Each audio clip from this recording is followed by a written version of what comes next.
Hello there and welcome to Mason Talks. Today we have another story from our NoSleep. Hope you enjoy. Why I will never donate blood again. I work as a janitor for an elementary school. I don't make much, with most of my earnings going to my wife's medical bills, as she was diagnosed with lung cancer 3 months ago. What little savings I had was what kept me afloat, but even now, I ran that dry. To try and get some extra cash, I decided to donate plasma. I spent a few minutes looking for the highest pay when I noticed one was giving $3,800 over 3 times the others. I clicked on their site but quickly found it was sketchy, with only an address and phone number on the page. My first instinct was to ignore it, but the pay was too good to pass up, so I tested my luck, got into my red pickup truck, and drove the 9 miles to the donation center.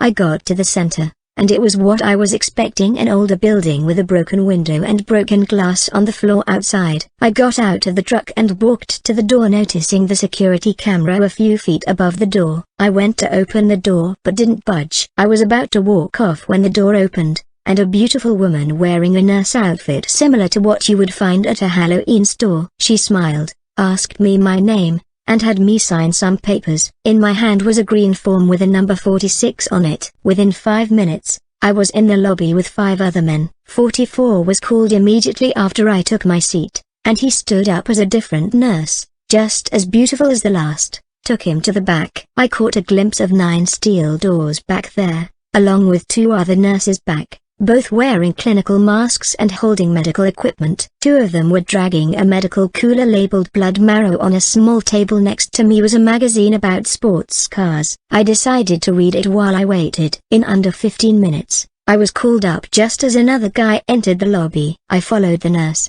trying not to look her over as she led me to the 8th door, entered a code on the handle, and took me into the room.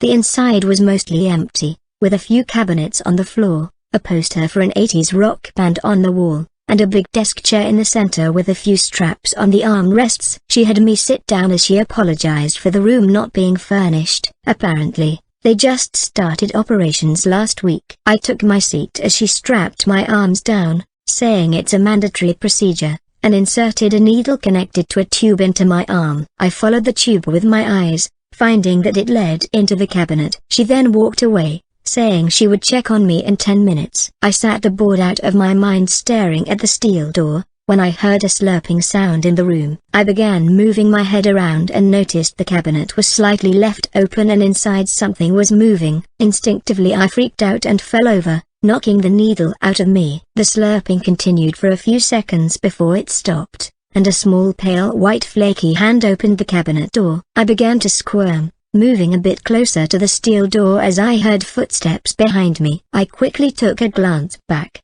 finding a naked bald older woman a little taller than a 5th grader walking towards me. It was only then I noticed yellowish eyes and sharp teeth. He bit my arm, tearing a good amount of flesh off. By this point, I was crying in pain, barely noticing the woman slowly regain her youth as she ate. She was about to launch onto me when the door opened, and the nurse from earlier came in with an annoyed expression on her face. She had a can of mace and sprayed the old lady, leaving significant pink marks on her with each shot. She then stuck a needle in my neck as she said, "We send our apologies for what happens next." I then woke up in a hospital, my ankle twisted and 3 other bites on my body. I was apparently missing for 2 days and was found in the woods a few miles away from the center. I tried to tell the police what I saw, but they wouldn't listen, believing I made it up as those bites were eerily similar to wolf bites. Last week I found someone with access to the dark web who apparently sells organs there. I fear what happened to those guys at the center. Last I checked, their website looked much better, and their office much more expensive.